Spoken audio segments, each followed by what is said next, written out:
Hey there, welcome to CNT Collectibles. I am C. This is your weekly sports card chart blast, where we take a look at your favorite collectibles, the price action thereof, and all that kind of good stuff. Hope you're doing well. Price is truth. Let's get on with it. We're going to look at some of the players of the month. Some two players that had the best month overall, the indices, what's driving them up or down underneath the hood, and then we mostly I just want to look at the baseball market and see what, if any, effect we're having from the lockout. And I imagine there's a little bit of fallout, but maybe it's not as bad as we think here. So starting off with the indices overall, soccer, entertainment continue to put up double-digit returns over the last week or so. Golf was that was up 12-13% or something like that, and that's giving that back. So typically when you see big moves, they do reverse at some point.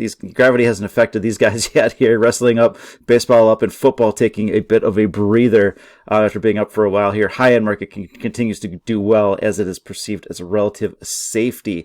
All right, couple players of the month here. Pete Maravich, his suite of cards up over 100% for the month here, so whatever you have of his probably did pretty well, especially the 1970 Topps PSA 9. This is a $90,000 card. It went up in one swoop from sub 30 to 90. That's a big move, and not anything I would bother chasing. One person thinks this is the price. A lot of people think this is the price if you're a patient. Probably something closer to this, but who knows how often these come up. Beautiful looking card overall. And John Elway, the actual number one mover for the month, was one of those PMGs, but it was like one sale. So the last data point was 0, and the next data point was 13,000. So an infinite return. So I just went for some players that had some actual action, price action to their cards here. John Elway was one of them here. So right around his highs last three months of data, kind of holding in firmly there. So overall, there wasn't any card that really stuck out. So really just a bunch of his rookie cards. So overall, the entertainment index, which is ripping, Stan Lee. This is an $18 card, but last we looked at it was like a $3 card. So hey, look at 18, 19. Maybe that's Captain America. I don't remember, but a lot of the PMGs just going nuts here. So you can see that's what's driving the index. Very thinly traded and something fun to watch, but I'm not going to be part of.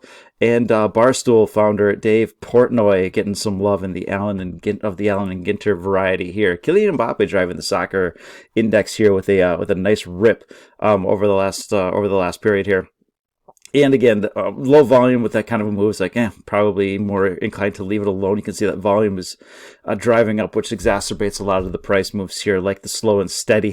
So this was just for watching here, but at potential resistance and something that maybe you just watch for now and see if you can't get a bit better price, which is typical of the risers. All right, so high-end index, Michael Jordan sticker, BGS 9, the 86 Fleer, with a monster move out of this loose support zone here, and here's your loose resistance zone. There's not a lot of volume on these ones, so it's educated guesses, but nothing more than that. So again, with a big move like that, probably want to just watch more than anything here. Blastus first edition Hollow PSA 9, $6,500, hanging in on his slight upward trajectory here, and getting into an area where selling has taken place in the past. And it's so thin, it's just going to take one person to say, I don't care, I'll just pay 8 for it and shoot it right out of the range. So Babe Ruth, this is and it's not very often that people say, I'd really like that full shot of Babe Ruth rather than just the headshot.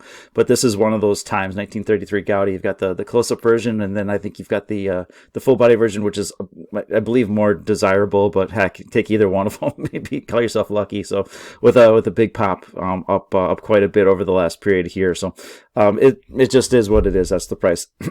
No matter how thin it is, doesn't matter. You're just paying whatever somebody wants for that particular card. 86 Fleer Michael Jordan PSA 9, holding firm. You've had a couple one-offs here, but for the most part, it's digesting these gains solidly. Now this is kind of a continuation pattern of the prior trend, which is down. So it's not gonna collapse or anything like that. Again, you'll have some of these one-offs, but I think the general trend will just be a grind. For now, it's a grind sideways while the market tries to make up his mind on what to do. But eventually, if it breaks down, then you could see a return to this trend line. So, again, who knows? Right now, it's just sideways action, and that's good for the basketball market overall, that there's still enough demand for this card at that price that it's just holding in steady here. So not much to say there. Hakeem Olajuwon, on the other hand, PSA 10, his sticker, top of the range, coming off a bit here. So you could see a little bit lower price, so that's a card you're looking for there. So $5,000, currently it's sitting at closer to $7,000. All right, Connor McDavid in that BGS 10. breaking trend here, and it's very slight. Who knows how that the next purchase could bring it up? There's no question about that. But there's a lot of buying, or say there's more buying in this area here, kind of in that $3,000 range.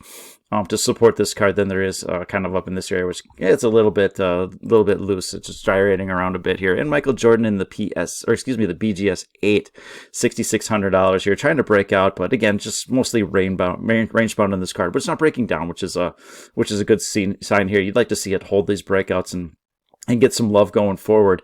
But it's we're not seeing anything sustained as of yet. And Tom Brady, this is the PSA 10.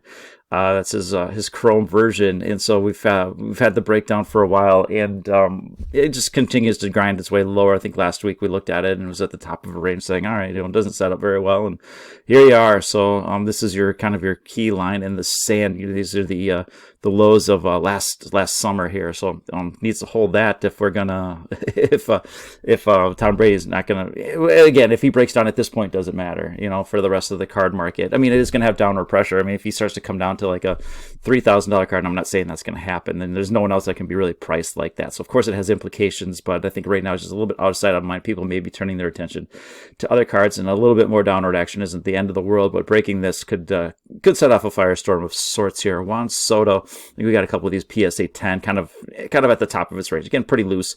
Not a ton of these out there. And so if you want one, that's just the price for now.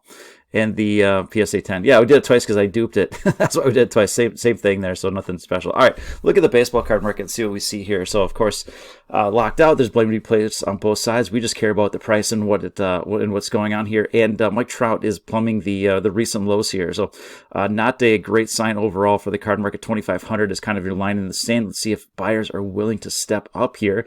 They've been one-offs in the past. If we start to get sustained buying down here, then that's going to worry me just a little bit. So if the next one comes in a couple $100 higher, that would be a good sign. But if we start to see a bunch of people buying it where before it was you're lucky to get it, then that's a bigger problem here. So the risk that we have to a lot of these players is, half of 2020, Mike Trout missed a lot of last year. Who knows how long this thing goes this year?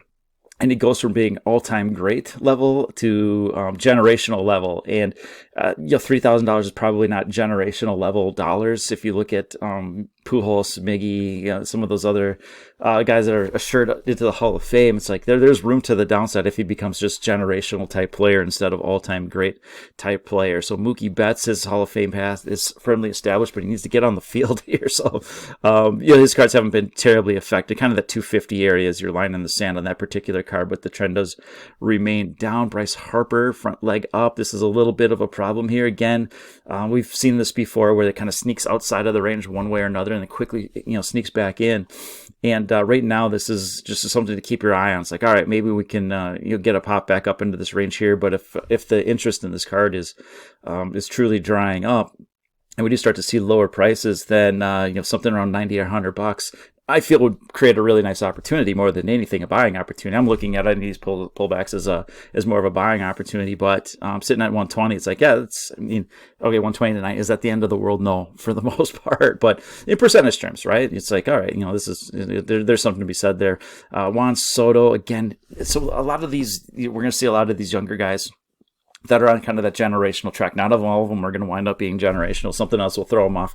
But a labor stoppage right now is probably not going to do it. So you look at Tatis and Soto. We will look at them. Acuna, Vlad. I mean, they're priced at a level for generational. Not all of them are going to get there. Even probability say that's a slim chance there. But for now, they're holding in because this is not the end of the world for them. So $250. We like it at $225, $250. So you're really close to that price on the Chrome if that's what you're looking for. Vlad, no number at support here. So again, holding in where there's been plenty of buying in the past. I would say up in here there's more of the one-offs, but in here there's been a lot of sustained buying. And now you're sitting at that level of support, and so this is key. If it can't hold this, then you could start to see.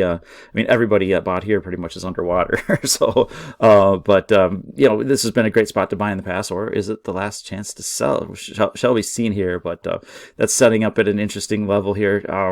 Again, those generational type young guys, they're all kind of testing this support area, which is a big deal, because if those prices start to come back down, then you got those next tier of guys like the Lou Bob, Jordan, Bichette, Devers, Albies, whatever. they're going to be repriced as well. So excuse me there.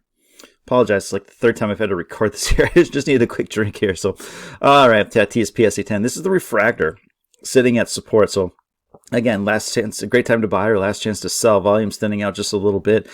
Could we see $330 or something like that on this card? 330, 350, who knows? But that's all. You can save yourself $100 if you are patient, and that's what happens as the trend does remain down. But again, the refractors are hanging a little bit better than the base cards overall. Ronald Acuna refractor PSA 10 420. Hanging out in his range here. He's broke his downtrend. Now he's consolidating. So again, we're seeing a lot of that out of these quote unquote higher end cards here. Rafi Devers trend remains. The trend remains down on this one, sitting at a key level of support. So while that trend remains down, this could be a decent buying opportunity off of that one-off if you're able to get him for $48. But if you look at his pink, so again, some of these refractors hanging in just fine. So it's really easier for demand to overwhelm the supply of those more limited refractors. So it seems like, that's where people are kind of hanging out in the interim, unless you're Ozzy Albies, which people smartly are buying as it leaked outside of its range here. So now it's at the wrong end of it, so we need to sustain buying here to really continue to drive those prices upwards. So I think the next sale comes in just a little bit here, so sitting at like $48. So basically Rafi Devers, and maybe that's where he should be priced for the most part here. So I don't think it's wildly unfair, but you might be able to get a couple bucks cheaper. But hopefully his refractors are holding up better, because I bought a few of those. All right, take a little bit, not a longer look, but a little more in depth. Whatever it is. Here's Yordan Alvarez and two of his cards that are card ladder over the last 3 months. You can see the base cards are rolling over while we are getting sustained buying in the refractors. So people are just moving into those for a little bit of safety during this time of uncertainty. Same thing with Bo Bichette. We've got the X-Fractor. There hasn't been a sale in the X-Fractor, the Prism for it looks like a month or so. So we don't have any data on that one, but you can see that the base and the regular refractor rolling over just a little bit. The regular refractor is bringing it into its normal zone, but the base is kind of putting in some new lows here. So again, relative safety in the more limited stuff. Perhaps Luis Robert, we're seeing a tick up, actually. So I wanted to change around a couple of these charts, and I'm like, all right, so I'm going to record this crap anyways. I changed some of these charts here, and we do have a fresh sale on Lubob. So hey, happy birthday, Boba. That was yesterday on the 5th. So I said that in the previous video. I didn't say it on this one here. All right, Luis Robert. So just the base, it's actually got a sale yesterday. It ticked up a bit. So how about that? And you can see that the regular refractor and the X-Fractor rolling over. Regular refractor just looks like more of a one-off. So they're all holding their ranges pretty steadily, and it looks like there's a little bit buying in the base. So maybe there's some news that came out in the last couple minutes that I haven't seen, but people are liking Lou Bob right now, and he's priced in. Let's see, last sold, what are we looking at, $84 for the base? That seems kind of expensive when you compare him to those other guys. So we compare him to if that price is right here, so is at 44, and then that's probably fair. If he's priced in at Devers and Albies, probably shouldn't even be at that high, but it's like, okay. All right, Wander Franco, everybody loves Wander, only game in town, everything's holding in just fine on that one. So might have a little bit of a break on the Mega Box PSA 10 here, but for the most part, just a lot of, after the initial thrill wore off, a lot of sideways action here. So, all right, do a couple football and a couple hockey and get out of here real quick. Patrick Mahomes, Prism Silver, top of the range. We've seen this before. Top of the range gets rejected. So you have your key area of support, which was quickly picked up here. So see if we can get some sideways action, and not looking for these things to rocket back up, but just go sideways and break that downtrend. That would be very nice. The PSA 9 version, we had them at the top of the range, said, unfavorable, lower the range, and support. It's like, okay, favorable. And you're just kind of, again, trend is down, but grinding a little bit sideways here. Not doing a whole heck of a lot here, but if we can get just to keep doing not a whole heck of a lot until football starts up again, I think that would be a good sign here. Joey B, Silver, PSA 9. With your breakout, your breakdown, and now holding support here. So if you're looking for this card, this may be the spot. It might come back down a little bit again. It's getting kind of thin here. No guarantees by any stretch here, but better opportunity than up there. So we said no thanks. And this one said, here's more of your realistic target. So there it is. I'll do with that what you will. Josh Allen base, PSA 9, top of the range, coming back off. So I like these upward compressions. They do gyrate. up and down, hit bounce, ping pong, but eventually it does lead to a higher probability of a breakout. So keep doing this till the season starts, young fella, and get those cards to bust out back up into this range. That would be a good sign overall. And this is his base PSA10. Same thing, you have this upward compression that could lead to an upward breakout. So the trend does remain up, and you might see some ping ponging here, but eventually a higher probability of a breakout than a breakdown. So I'm not saying it can't happen, I'm just saying the probabilities would say a higher probability of a break. Connor McDavid PSA 10, bottom of its range here. So I've seen this a few times. Looked at him in the high end, and the BGS was rolling over. So we'll see if we're getting the same thing out of this one here. I mean, it could be a slight one, but as long as you're in this is the bottom. Treat this as the bottom of the range for now. If it leaks back into here, then you're at the top of this range. So risk reward sets up favorably for that particular card. Kirill Kaprizov out top of the range, coming off just a little bit here, but the trend does remain up. And Austin Matthews tearing it up here. Could have a little bit of a fake break here. So either your risk reward is setting up really, really favorably here, or he's going to break down and have to go around to that $1,400 area, which is not an insignificant round. But you're talking about a couple $100. So that'd be more of a buying opportunity on this one.